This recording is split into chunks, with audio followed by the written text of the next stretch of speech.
हरे कृष्णा दोस्तों, मैं दीपांशु स्वागत करता हूं आपका सीजीपीएससी व्यापम में बहुत ही गंभीर मुद्दे पर।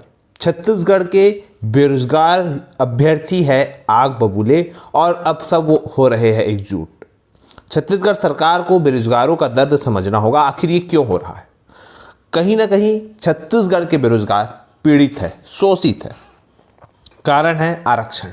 जी हाँ, आप सभी जानते हैं कि वर्तमान समय में आने वाला विधानसभा चुनाव है छत्तीसगढ़ में, और कोई भी पार्टी आरक्षण के मुद्दे पर रिस्क नहीं लेना चाहती। न कोई पार्टी आरक्षण को कम करना चाहती है और न ही कोई भी पार्टी आरक्षण के विरुद्ध टीका टिप्पणी करना चाह रही है, क्योंकि हमारे छत्तीसगढ़ जो है एक आदिवासी बहुल राज्य है और यहाँ पे चाहे वो एसटी हो, ओबीसी हो, इनका जो है ज़्यादा मात्रा में जनसंख्या है और कहना चाहिए सीधा सीधा वोट बैंक है, और कोई भी वो अपने वोट बैंक को नुकसान नहीं पहुंचाना चाहेगा आज की स्थिति में। और इसी वजह से जो बहुत सारे अभ्यर्थी बोल रहे हैं कि क्यों सरकार 50% आरक्षण पर भर्ती नहीं ला पा रही है, कारण यही है।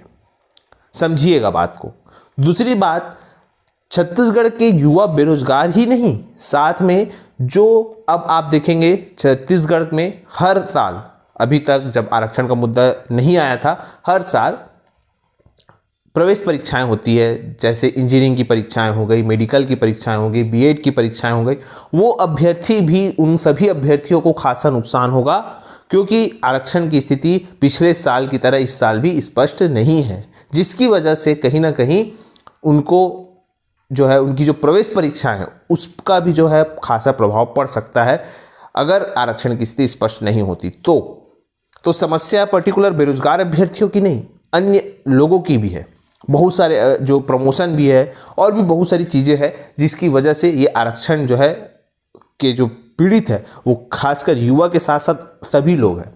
तो यहाँ पे इसी वजह से सभी युवा एकजुट हो रहे हैं कि कहीं ना कहीं सरकार से इस बात पर गंभीर मुद्दा पर बात हो कि बेरोजगार की उम्र निकल रही है, बेरोजगार का दिन जो है वेस्ट हो रहा है, और बेरोजगारों का जो समय है एक एक दिन अत्यंत महत्वपूर्ण होता है। आप ऐसा उसे जो है बिता नहीं सकते या उसको खपा नहीं सकते, और इसी वजह से सभी युवा अब जागरूक हो रहे हैं। लेकिन यहाँ पे तकनीकी समस्या बहुत बड़ी है। जी हाँ, युवाओं को एकजुट करना बहुत ही बोल सकते एक बड़ा काम है, क्योंकि हर युवा की सोच अलग अलग है। अगर हम व्यवहारिक ज्ञान की तरफ बात करें, अगर किसी को अगर आरक्षण ज़्यादा मिल रहा है और अगर उनका आरक्षण कम हो गया तो वो कैसे एकजुट होगा, ये एक गंभीर समस्या है। और इसी वजह से जहाँ पे युवा शिक्षित है वहाँ पे युवाओं को यही सोचना चाहिए कि आरक्षण का लाभ तब मिलेगा जब कोई वैकेंसी आएगी, जब कोई भर्ती होगी। जब कोई भर्ती होगी ही नहीं तो आरक्षण का लाभ किसी को नहीं मिलेगा।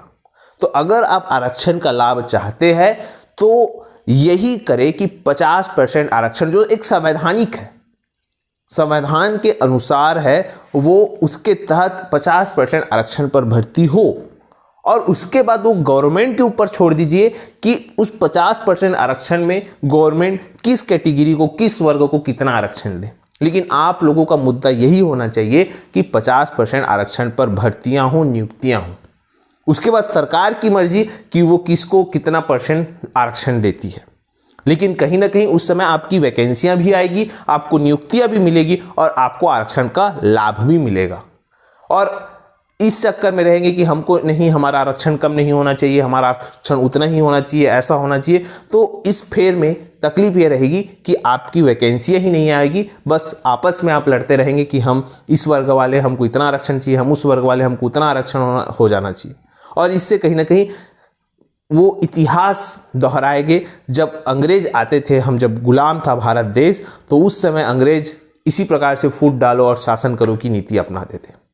इसी वजह से कहीं ना कहीं हिंदू और मुस्लिम जो समुदाय है उसमें जो है वो फूट डालो और राज करो की नीति अपनाते थे, और कहीं ना कहीं उन्होंने 200 साल तक शासन किया। और आज भी युवा जातियों में बढ़ चुके हैं, वर्गों में बढ़ चुके हैं आरक्षण के फेर में।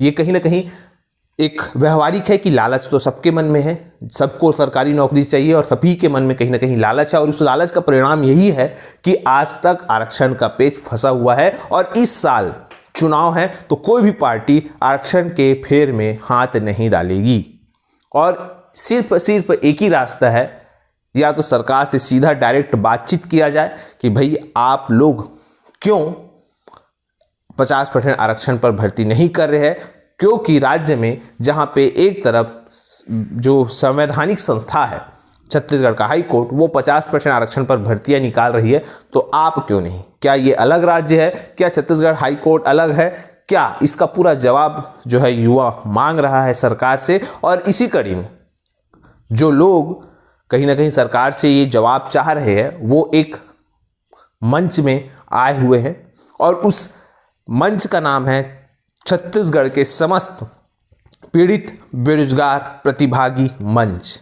जैसा कि आपकी स्क्रीन पे शो हो रहा होगा, यह है टेलीग्राम ग्रुप। यहाँ पे लोग एकजुट हो रहे हैं और कहीं ना कहीं फिर आगे जो भी होगा वो उस टेलीग्राम ग्रुप में आपको पता लग जाएगा। लेकिन बात यह है कि युवा सरकार से यही प्रश्न पूछ रहा है, आखिर कब तक वो शोषित होते रहेंगे, कब तक वो पीड़ित होते रहेंगे? और युवाओं को भी समझना होगा इस वक्त की नजाकत का। आरक्षण पर कहीं ना कहीं सरकार को स्पष्ट जो है वो आदेश देना होगा, और कहीं ना कहीं युवाओं को, कई जो अभ्यर्थी है वो ये बोलते हैं कि नहीं हमको अभी पढ़ना है, तो देखिए पढ़ते रहेंगे। और आपको एग्जाम्पल के थ्रू हमारे पड़ोसी राज्य की बात करूं, मध्य प्रदेश में भी यही आरक्षण का फेज फंसा हुआ था और वहां लगभग 2 साल तक वैकेंसियां रुकी हुई थी, और अब जो है वहां पे क्लियर हुआ, तब कुछ वैकेंसियां अच्छी मात्रा में आ रही है। अगर आप भी चाहते हैं कि पिछले 19 सितंबर को 2022 को ये मामला फंसा हुआ है और अब आप भी चाहते हैं कि ये मामला लंबा खींचा चला जाए, तो वो आपके हाथ में है और आप पढ़ते रहिए, इसके अलावा आपके पास कोई चारा नहीं। लेकिन अगर आप चाहते हैं तो आपको कहीं ना कहीं जवाब मांगना चाहिए। अब वो जवाब क्या होगा ये तो सरकार को ही बताना होगा, और सरकार से भी प्रश्न पूछना होगा सभी को कि क्यों सरकार 50% आरक्षण पर भर्ती नहीं कर रही। एक दोनों पार्टियों को राजनीति से ऊपर उठ के युवाओं के भविष्य के बारे में सोचना पड़ेगा, क्योंकि राजनीति अपनी जगह है और युवाओं का भविष्य अपनी जगह है। युवा देश की बुनियाद है और इसे कमजोर किसी भी पार्टी को करने का कोई भी अधिकार नहीं है। यही तक वीडियो, आशा करता हूं कि आप लोग चीज़ों को समझे होंगे। तो बस आपसे आग्रह यही है कि आप लोग सारी चीज़ों को एक तरफ करते हुए एकजुट रहिए। इसी में आपकी और सबकी भलाई है, और इसी में आप सभी को आरक्षण भी मिल पाएगा। आशा करता हूँ चीज़ें समझ आई होगी। वीडियो अच्छा लगा तो इसे ज़्यादा से ज़्यादा लोग तक शेयर करें, लाइक करें, सब्सक्राइब जरूर करें। वीडियो देखने के लिए धन्यवाद।